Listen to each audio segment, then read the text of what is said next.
અને number plate વિનાના વાહનો વિરુદ્ધ કાર્યવાહી. પોલીસ મહાનિર્દેશકના આદેશ બાદ સુરત શહેર પોલીસ કમિશનરે પણ કડક કાર્યવાહીના આદેશો જારી કર્યા છે, જેના પગલે સુરત પોલીસે શહેરભરમાં બ્લેક ફિલ્મ અને નંબર પ્લેટ વિનાના વાહનો સામે મેગા ડ્રાઈવ શરૂ કરી છે. આ ડ્રાઈવમાં પોલીસે બ્લેક ફિલ્મ લગાવેલી કારના ચાલકો સામે કડક પગલાં લીધા છે. આવા વાહન ચાલકોને દંડ ફટકારવામાં આવ્યો છે અને કેટલીક કારને તો ડિટેન પણ કરવામાં આવી છે. આ ઉપરાંત જે વાહનો પર નંબર પ્લેટ નહોતી તેવા વાહનો સામે પણ કાયદેસરની કાર્યવાહી હાથ ધરવામાં આવી છે.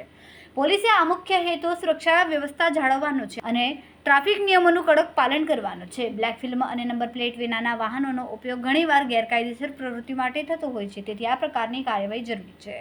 આ કાર્યવાહીથી શહેરમાં ટ્રાફિક નિયમોનું પાલન થશે અને સુરક્ષા વ્યવસ્થા મજબૂત બનશે. અમારા સુરત શહેરના પોલીસ કમિશનર શ્રી અનુપમસિંહ ગેહલોત સાહેબ, અમારા જેસીપી ટ્રાફિક વિભાગ, અમારા ડીસીપી ટ્રાફિક વિભાગ અને અમારા એસીપી સાહેબ તરફથી સુરત શહેર વિસ્તારમાં ખામીયુક્ત જે વાહનો ફરી રહ્યા છે હાલમાં, કે જેમને કાળા કાચ ડાર્ક ફિલ્મ લગાવેલી છે અને નંબર પ્લેટ જે વાહનોના તૂટેલા છે, એ સિવાય જે પણ ખામીયુક્ત વાહનો છે એમના વિરુદ્ધ કાયદેસરની કાર્યવાહી કરવા માટેની ડ્રાઈવ આપેલી છે. અને આ ડ્રાઈવની કામગીરીમાં અમે વાય જંકશન ખાતે હાજર છીએ.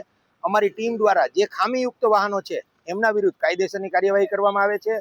બ્લેક ફિલ્મના 500 રૂપિયા દંડ છે અને જે નંબર પ્લેટ તૂટેલા વાહનો હોય, જેમ કે 2 વ્હીલર વાહન હોય તો 300 રૂપિયા અને 4 વ્હીલર વાહન હોય તો 500 રૂપિયા અને એનાથી મોટું વ્હીકલ હોય તો નિયમ પ્રમાણે જે દંડ વસૂલવાની કાર્યવાહી કરવાની હોય છે એ અમે કાયદેસરની કાર્યવાહી કરી રહ્યા છીએ.